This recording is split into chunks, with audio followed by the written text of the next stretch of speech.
नमस्कार, आपके साथ मैं हूं स्तेश नैन मोर। बुलेटिन की शुरुआत करेंगे बड़ी खबर के साथ। बड़ी खबर यह कि हिमाचल में मौसम ने फिर से करवट ली है।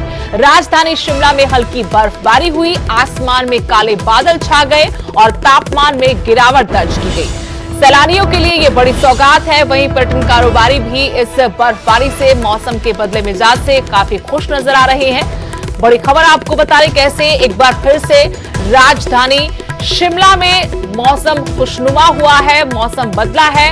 राजधानी शिमला में हल्की बर्फबारी हुई है, काले घने बादल आसमान में छाए हुए हैं, तापमान में भी गिरावट दर्ज की गई है। और ये बर्फबारी सैलानियों के लिए जहां सौगात, तो वहीं पर्यटन कारोबारी, बागवान भी काफी खुश नजर आ रहे हैं। आपको तस्वीरें भी दिखा रहे किस तरीके से राजधानी शिमला में अचानक से मौसम ने करवट ली और यहां हल्की बर्फबारी के साथ अभी ये भी जानकारी कि बादल छाए हुए हैं। मौसम के बदलने की वजह से सैलानी खुश हैं, तो वहीं पर्यटन कारोबारी, बागबान भी बेहद खुश हैं। आपकी भविष्यवाणी इस बार जो है थोड़ी फेल हुई है। राजधानी शिमला में जो है हल्की बर्फबारी शुरू हुई है। इस वक्त हम माल रोड पर हैं। हल्के हल्के जो है बर्फ के फाहे जो है गिरना शुरू हो गए हैं। कुछ देर पहले ही ये बर्फबारी जो है शुरू हुई है और आप देख सकते हैं कि यहाँ पर लोग जो है छाता निकाल कर चल रहे हैं। हालांकि मौसम विभाग की तरफ से पहले ये कहा गया था कि 20 फरवरी के बाद ही मौसम खराब होगा, लेकिन उससे पहले ही अचानक मौसम का ये मिजाज जो है बिगड़ गया है। सुबह से ही बादल छाए हुए थे और जो ऊंचाई वाले इलाके हैं हिमाचल में, वहाँ पर भी जो है बर्फबारी हो रही है। तो जाहिर सी बात है कि ये बर्फबारी अब जो हल्के फाये जब यहाँ पर जो है शुरू हुए हैं, तो ये जो है पर्यटकों को भी अपनी तरफ खींचेंगे। और अब देखना होगा कि ये जो दौर है बर्फबारी का और बीच में हल्की हल्की बारिश भी हो रही है, ये कितनी देर तक और चलेगा। शिमला से कैमरा सहयोगी दीपक राणा के साथ रणबीर सिंह, न्यूज़ 18 हिमाचल। मौसम का ताजा हाल जानने के लिए सीधे रुख करेंगे शिमला का, जहां से मेरे सहयोगी रणबीर सिंह जुड़ गए हैं। रणबीर, एक बार फिर से मौसम ने करवट ली है, मौसम अचानक से बदला है राजधानी शिमला में। फिलहाल क्या तस्वीरें वहां की, क्या नजारा वहां का, क्या अपडेट है? और जी हाँ, देखिए रिज मैदान पर हम खड़े हैं इस वक्त और तस्वीरें यहाँ से दिखाना चाहेंगे। हल्की हल्की जो है बारिश हो रही है, हल्के हल्के फाये गिर रहे हैं। पिछला 1 घंटा ऐसा बीता है कि बीच बीच में जो है बर्फबारी हो रही है हल्की हल्की और साथ में जो है बारिश हो रही है।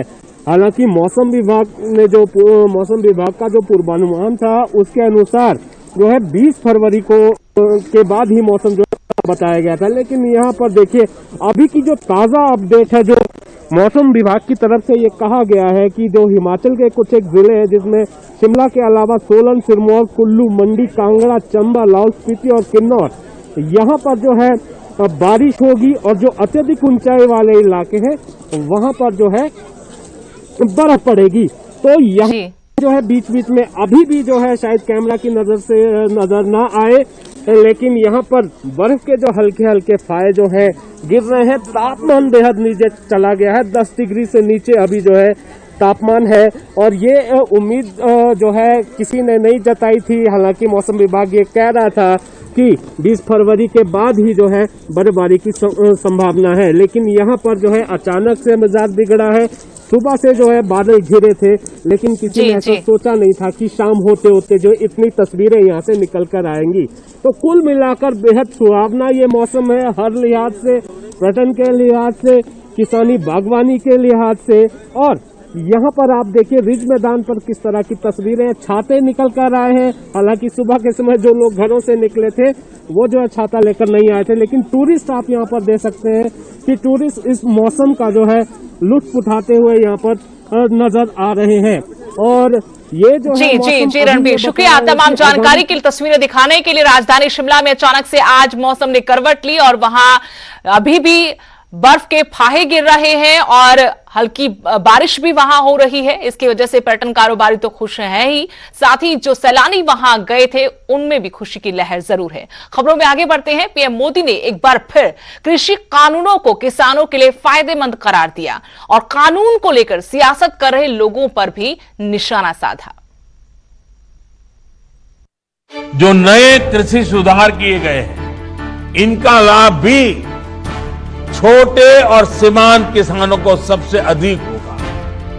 उत्तर प्रदेश में इन नए कानूनों के बनने के बाद जगह जगह से किसानों के बेहतर अनुभव सामने आने में भी लगे।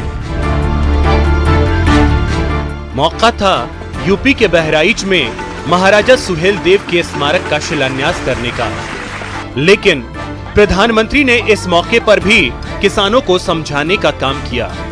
उन्होंने नए कृषि कानूनों को न सिर्फ बेहतरीन बताया, बल्कि इसे छोटे किसानों के लिए ज्यादा फायदेमंद करार दिया। जो नए कृषि सुधार किए गए हैं, इनका लाभ भी छोटे और सीमांत किसानों को सबसे अधिक होगा। उत्तर प्रदेश में इन नए कानूनों के बनने के बाद जगह जगह से किसानों के बेहतर अनुभव सामने आने में भी लगे। यहाँ पीएम मोदी ने कानून को फायदेमंद बताने के साथ साथ उन लोगों पर भी निशाना साधा जो इस मुद्दे पर लगातार राजनीति कर रहे हैं और इस कानून पर लगातार भ्रम फैलाने में जुटे हैं। इन कृषि कानूनों को लेकर भांति भांति का प्रचार करने की कोशिश की गई। ये पूरे देश ने देखा है कि जिन्होंने देश के कृषि बाजार में विदेशी कंपनियों को बुलाने के लिए कानून बनाया, वो आज देशी कंपनियों के नाम पर किसानों को डरा रहे हैं। साथियों, राजनीति के लिए झूठ और अपप्रचार की ये पोल अब स्वयं किसान खोल रहे हैं। एमएसपी और मंडी बंद हो जाने की अफवाहों की पोल खोलने के लिए पीएम मोदी ने अपने संबोधन में सुनिए क्या दावे किए। नए कानूनों के लागू होने के बावजूद यूपी में इस बार पिछले साल की तुलना में 2 गुने किसानों का धान खरीदा गया। इस बार करीब 65 लाख मैट्रिक टन की खरीद यूपी में हो चुकी है, जो बीते साल की तुलना में लगभग 2 गुनी है। यही नहीं, योगी जी की सरकार गन्ना किसानों तक भी बीते सालों में 1 लाख करोड़ रुपए से अधिक पहुंचा चुकी है। बता दें, किसानों को फायदा पहुंचाने के लिए मोदी सरकार ने कृषि के 3 नए कानून बनाए हैं। हालांकि कानून लागू होने के बाद से इस मुद्दे पर राजनीति गर्मा गई है और विपक्ष के तमाम नेता इसको लेकर सरकार को घेरते आ रहे हैं। लेकिन तमाम विरोध के बावजूद सरकार इसे किसानों की किस्मत संवारने वाला कानून बता रही है। Bureau report, news 18 network. और इस बीच बड़ी खबर आपको बता दें, किसान आंदोलन पर सबसे बड़ी हलचल। जी हां, बीजेपी अध्यक्ष जेपी नड्डा ने बैठक, अमित शाह और नरेंद्र तोमर भी इसमें शामिल हो। 6:30 बजे बीजेपी मुख्यालय में बैठक होगी। हरियाणा और यूपी के किसान नेताओं को बैठक में बुलाया गया है। बैठक में कई विधायक और सांसद भी मौजूद रहेंगे। जहां एक तरफ आपने सुना प्रधानमंत्री नरेंद्र मोदी को एक बार फिर से उनकी तरफ से कहा गया कि तीनों कृषि कानून किसानों के हक में है, उनके फायदे के लिए है, तो दूसरी तरफ हलचलें बढ़ती हुई बीजेपी अध्यक्ष जेपी नड्डा ने बैठक बुलाई है। इस बैठक में अमित शाह और नरेंद्र तोमर भी शामिल हो सकते हैं। शाम 6:30 बजे बीजेपी मुख्यालय में ये बैठक होगी। हरियाणा और यूपी के किसान नेताओं की बैठक बुलाई गई है।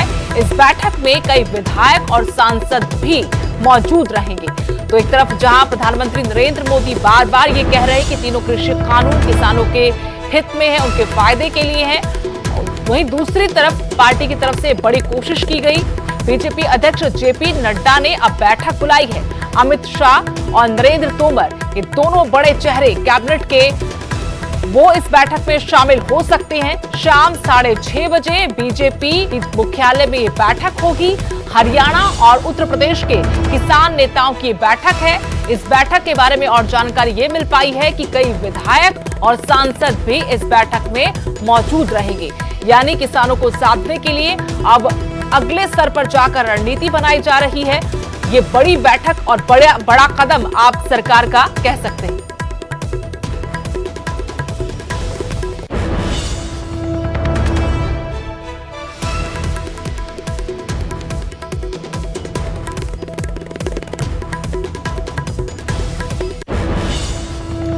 लेकिन उधर विरोधी मोदी सरकार को घेर रहे हैं। रॉबर्ट वाड्रा ने मोदी सरकार पर हमला बोला है। सरकार के काम पर बोले तो देशद्रोही, ये उनकी तरफ से कहा गया। रॉबर्ट वाड्रा ने कहा कि महंगाई के मुद्दे पर बोले तो देशद्रोही, सरकार पर लोगों का भरोसा नहीं रहा है।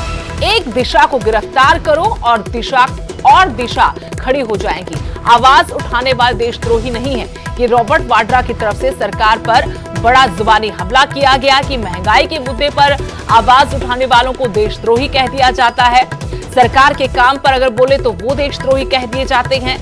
सरकार पर लोगों का भरोसा नहीं है, ये भी उन्होंने कहा और कहा कि एक दिशा को गिरफ्तार करो और दिशा खड़ी हो जाएगी। यानी दिशा रवि को लेकर उनका ये बयान था कि एक दिशा को आप गिरफ्तार करोगे तो कई और दिशाएं हैं जो खड़ी हो जाएंगी।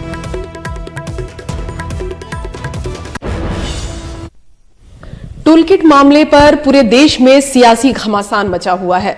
दिशा रवि की गिरफ्तारी के बाद एक तरफ जहां विपक्षी पार्टियां सरकार पर सवाल कर रही हैं, वहीं सरकार अब ये कहती नजर आ रही है कि विपक्षी पार्टियां देश तोड़ने वालों के साथ खड़ी है। हमारे साथ बात करने के लिए रॉबर्ट वाड्रा हैं। सबसे पहले शुक्रिया सर न्यूज 18 से बात करने के लिए।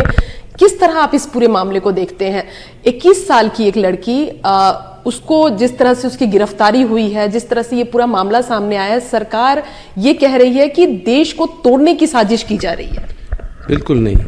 मैं बोलूँगा कि जिस तरीके से उनकी गिरफ्तारी हुई वो गलत है। वो एक 21 साल की लड़की हैं और उनसे पूछताछ ज़रूर की जाए और पुलिस अपनी तहकीकात करे और अगर कोई भी ऐसा सबूत मिलेगा तो आपको पूरे देश को दिखाने की ज़रूरत है। क्योंकि आज अगर कोई भी उठकर कुछ भी गवर्नमेंट के अगेंस्ट बोलता है तो वो बोलते हैं आप देशद्रोही हो। इतना कि अगर आप किसान के लिए आप उठोगे, उनके लिए कुछ भी बोलोगे, उनके हित में बोलोगे कि उनके साथ गलत हो रहा है तो आप देशद्रोही हो। दिशा रवि के परिवार वालों ने क्या संपर्क करने की कोशिश की आपको, आपसे या प्रियंका गांधी से किसी से बातचीत हुई है? देखिए, इसके लिए दुनिया भर के लोग हमें अप्रोच करते हैं और हमेशा हम पहले देखते हैं कि क्या सही है क्या गलत है, पर सहायता हम सबको देते हैं। उसका मतलब ये नहीं है कि हम देशद्रोही हैं और हर चीज़ के लिए देशद्रोही का टैग नहीं लगाया जा सकता है। मैं कहता हूँ यूथ दोबारा मैं बोलूँगा, आज दिशा को आपने मेरे ख्याल से जब तक उनको मुझे चाहिए कि उनको कानूनी तरीके से ढंग से लीगल हेल्प मिली जाए, पुलिस अपनी कार्रवाई करे। एक अंतिम सवाल है, हर चीज पर जैसे आपने कहा कि जो भी सवाल उठाता है, चाहे कोरोना की बात हो, पेट्रोल डीजल के दाम बढ़ रहे हैं या फिर दूसरे मुद्दों पर अगर कोई कहता है तो उसे देशद्रोही कह दिया जाता है। ये एक टैग सरकार सबको दे रही है, तो ये कितना बाजी आप मानते हैं? मैं नहीं बोल रहा हूं। जहां भी मैं जाता हूं, जिन लोगों से मैं मिलता हूं, और सबका यही कहना है कि आज मैंने अगर कुछ भी बोला तो मैं देशद्रोही हूं। वो कैसे कोई मानने नहीं वाला है। अब वो बात पुरानी हो गई है, मतलब कि लोग मानना नहीं चाह रहे, वो उठ के आ रहे हैं। और जैसे अगर दिशा को दबाओगे 10 लोग और उठेंगे और लोग उठेंगे। अगर कोई मजाक बनाता है किसी छोटी चीज का भी, उसको भी देशद्रोही बना देते हैं, उसको भी मतलब कह देते हैं कि आप मतलब कानूनी कार्रवाई इस पर करो। ये तो मजाक उन्हीं पर बनता जाना है। तो जैसे मैं कह रहा हूं, देश भरोसा नहीं कर रही है कि क्या हो रहा है आजकल। चलिए, धन्यवाद। रॉबर्ट वाड्रा हमारे साथ थे बात करने के लिए। उन्होंने साफ तौर पर कहा कि जिस तरह की कार्रवाई देश में हो रही है, खासकर अगर दिशा रवि गिरफ्तारी की बात की जाए, तो कानूनी प्रक्रिया से तमाम चीजें होनी चाहिए, सच सबके सामने आना चाहिए। लेकिन जो अभी देश में चल रहा है, अगर सरकार के खिलाफ कोई आवाज उठाता है, उसे देशद्रोही बता दिया जाता है। कैमरा पर्सन सत्यप्रकाश के साथ रंजीता झा, न्यूज 18 नेटवर्क। यहां रुकेंगे छोटे से ब्रेक के लिए, फौरन लौटते हैं।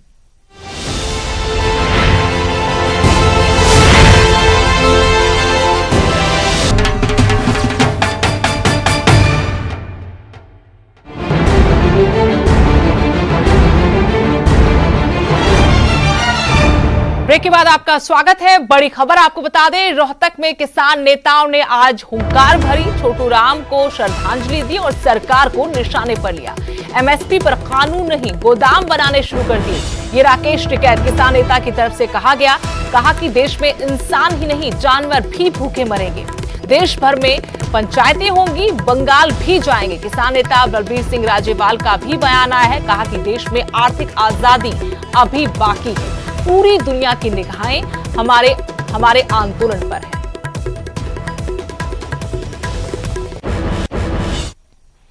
उधर किसान आंदोलन पर पूर्व मुख्यमंत्री भूपेंद्र सिंह हुड्डा का भी बयान आया है, कहा कि सरकार किसानों से बातचीत करे। मनोहर सरकार पर हुड्डा ने जुबानी हमला बोला, हरियाणा सरकार को नाकाम करार दिया। कहा कि हरियाणा सरकार विफल सरकार है, सरकार ने राज्य को कर्जे में डालने का काम किया। छोटूराम बड़े किसान नेता थे।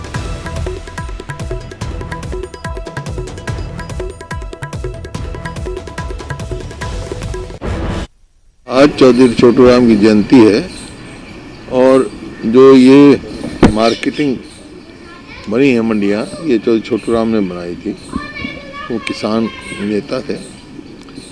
आज हर साल उनकी शताब्दी मनाई जाती है और जो किसान इतने दिन से बैठे हैं, मेरा सरकार से आग्रह है कि बातचीत शुरू करके इसका समाधान करें और तुरंत जो है किसानों की बात माने। ये बहुत लंबा हो गया, ताकि किसान अपने घर लौटें, अपना काम संभालें। वहीं फरीदाबाद में एक प्रेमी जोड़े ने खुद को गोली मारकर खुदकुशी कर ली। बताया जा रहा है कि युवक 6 महीने से किराए के मकान में रह रहा था। मकान मालिक को यह बताया गया था कि दोनों की सगाई हो चुकी है। मकान मालिक के मुताबिक लड़की रोजाना अपनी स्कूटी खड़ी कर गुरुग्राम में नौकरी करने जाती थी। कल जब युवती घर नहीं पहुंची तो परिजनों ने इसकी शिकायत सारण थाने में दी। मोबाइल वीडियो के आधार पर पुलिस किराए के मकान तक पहुंची। और इसी के साथ इस बुलेटिन में फिलहाल इतना ही। नमस्कार।